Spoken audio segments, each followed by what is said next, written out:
Hey everyone, welcome back for another deep dive. You know how we do things around here. We take these really fascinating sources and we just kind of like jump in and see where they take us. Yeah, really get our hands dirty. Exactly. And today we're looking at something, well, it's kind of controversial, you could say. Yeah, it's about the importance of prayer in Islam. Yeah. But like really important, at least according to this text we've got. Okay, I'm intrigued. It basically says that, there are all these things that people might think are like really bad, but according to this source, they might not actually jeopardize your standing as a Muslim. Okay, I'm listening. Like, what kind of things are we talking Well, things like listening to music, about? Okay. drinking alcohol, Uh-huh. even, and this is where it gets kind of heavy, even harming another person. Wow. Yeah, it's intense. Yeah. But the source says, get this, that not praying, specifically not doing the 5 daily prayers, that's like the one thing that could really put you in dangerous territory, spiritually speaking. That's a pretty strong statement. Yeah. So we're talking about Salah, right? The 5 daily prayers. Exactly, Salah. Before we go any further, can you just give us like a super quick rundown on what Salah is exactly, for anyone who might not be totally familiar? Yeah, sure. So Salah refers to the 5 daily prayers that Muslims are obligated to perform. They're one of the 5 pillars of Islam. So that already tells you like how central they are to the faith. Each prayer has specific rituals and recitations, and they're done at certain times throughout the day from dawn to night. So it's not just like praying whenever you feel like it. It's a pretty structured thing. Very structured. It's a cornerstone of Islamic practice. Okay, so back to this text. It doesn't really say what specific branch of Islam it's coming from or anything, does it? No, not explicitly. But you're the expert.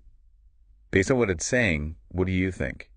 Is this idea that neglecting Salah is like the biggest deal? Is that a common view in Islam? Well, it's definitely a view that exists.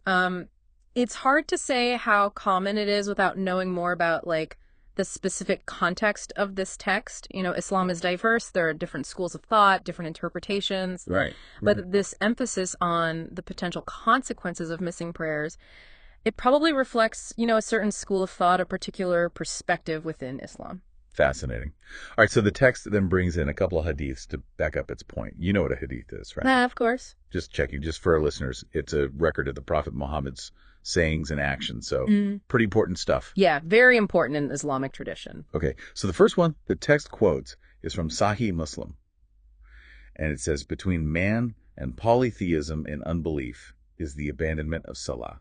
Yeah, that's a powerful one. Super powerful. I mean, polytheism and unbelief, that's some serious language. Could you help us break that down? What does that even mean in this context? So, in Islam, the worst sin, the absolute biggest no-no is shirk.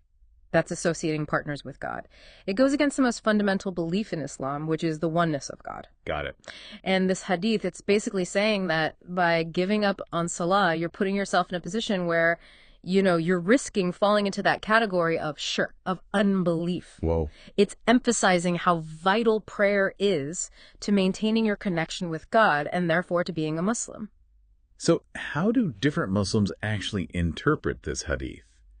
Because, that's a pretty heavy statement. Right. Well, like with a lot of religious texts, there can be different interpretations. Some might take it very literally, seeing it as like a black and white thing. If you abandon Salah, you're automatically committing shirk. I see. Others might focus more on the broader message, that prayer is essential, but not necessarily equate missing prayers, like occasionally, with totally rejecting God. So context matters. Context always matters. And also, different schools of Islamic thought will have their own ways of approaching and interpreting hadiths. Okay, that makes sense. The text then goes on to quote another hadith, this time from Sunan al-Tirmidhi. It says, the covenant between us and them is the Salah, so whoever abandons it has committed unbelief.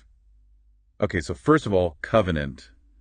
What does that even mean here? So in this context, covenant refers to the relationship between God and believers. It's like a mutual agreement, a bond. Okay. And Salah, prayer, is presented as like the key thing that keeps that covenant strong.